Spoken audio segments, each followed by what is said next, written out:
안녕하십니까. 안녕하십니까. 안녕하십니까. 안녕하십니까. 규 선생입니다. 지난 시간까지 한일 병합에 가는 과정을 배웠죠. 오늘은 그 뒷얘기 할 거예요. 우리가 한일 병합 과정을 보면요. 1904년에 러일 전쟁부터요. 1910년까지 이제 10년의 한일합병이 일어나죠. 우리라고 그걸 그냥 구경한 건 아니야. 이 사이에서 많은 일들을 했다고. 깨어있는 사람들은 저항을 했는데요. 뭐 당연히 얘기해야 될 게 을사조약 때 을사의병, 그다음에 군대 해산 때 정미의병, 이건 뭐 당연히 얘기해야 된다고요. 이건 아주 적극적인 저항이지. 근데 궤도를 좀 다르게 하면요, 비교적 평화롭고 어느 정도 합법적인, 뭐 합법이라고 해도 일본이 인정하지는 않습니다. 그런 이제 저항법이 있어요. 바로 애국개몽운동입니다. 애국개몽운동은요, 나라를 사랑하는데 이 나라의 사람들을 깨우고 열강의 침략을 막자, 뭐 그런 취지예요. 이 시점에 여러분이 배워야 될 것은 4개의 단체입니다. 보안회, 헌정연구회, 대한자강회, 그 다음에 신민회, 이렇게 4개예요.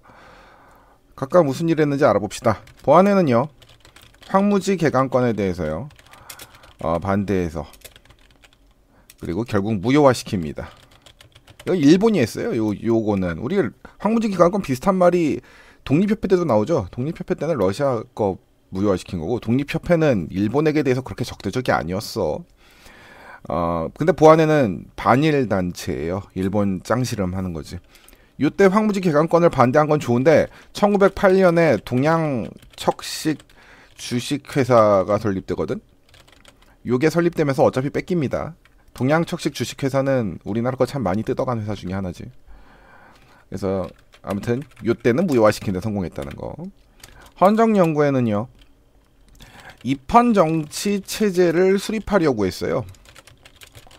근데 우리가 입헌정치 비슷한 얘기 한 사람들이 독립협회잖아. 헌정연구회는요, 독립협회 출신 인사들이 모여서 만든 거야.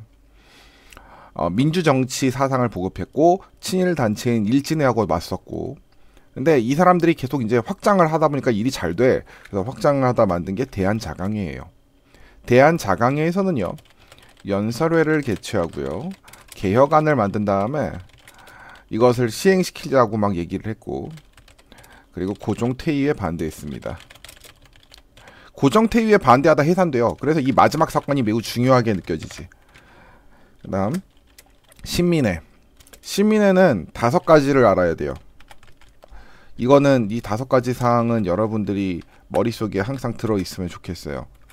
너무너무 중요한 단체입니다. 그러면 방금 이상하게 나왔죠? 신경 쓰지 마세요. 그럼 신민회 해볼게요.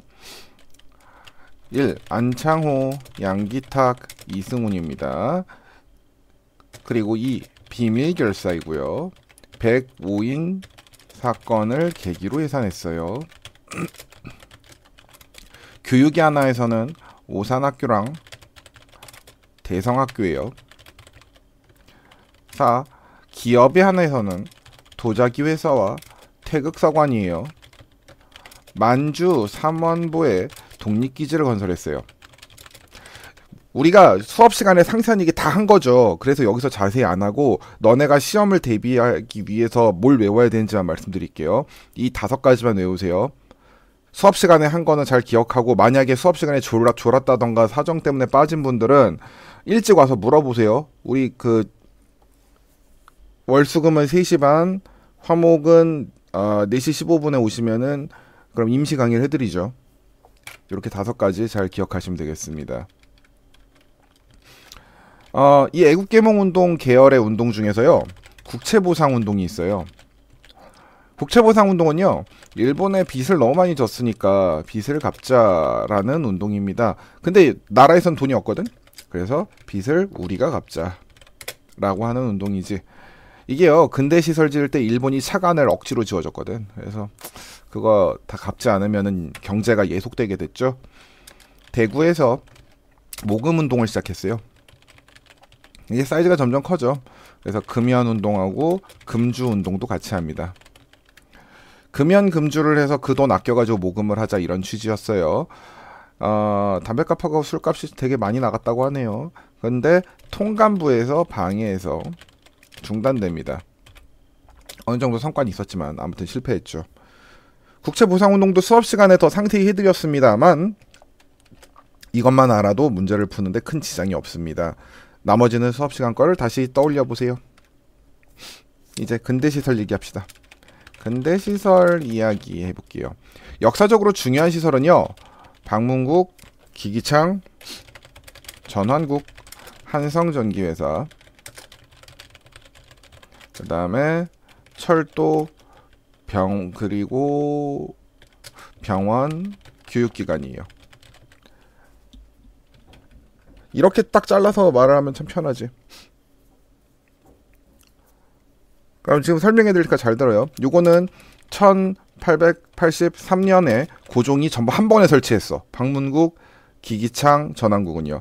방문국이 뭡니까? 방문국은 한성순보 찍던 데예요. 이거 그 출판 회사죠. 그리고 기기창은 청나라에서 배운 기술을 무기 만들 때 썼죠. 그리고 전환국은 백동화라는 화폐를 주조했던 곳이에요. 전부 같은 때 설치했어요.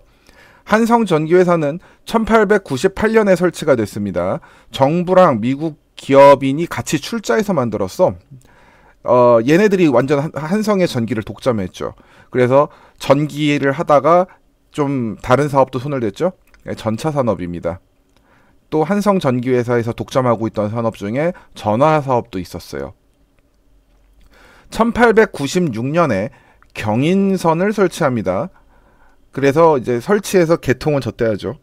그리고 경부선도 1901년에 설치해요. 그러니까 순서대로지. 경인선 만들고 경부선 만들고.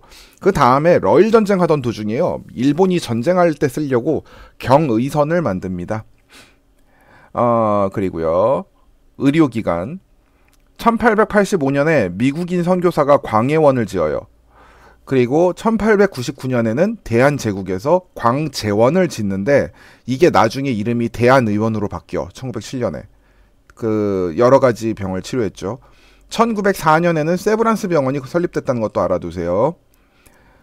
교육기관은요. 최초의 근대적 사립학교인 원산학사, 그 다음 통역학교인 동문학, 관립학교인 유경공원, 외국인 선교사가 되온 배지학당과 이화학당이 있습니다. 다시 설명할게요. 교육기관은 최초의 근대적 사립학교. 사람들이 돈 모아서 지었어. 이게 이름이 원산학교예요. 원산학사예요.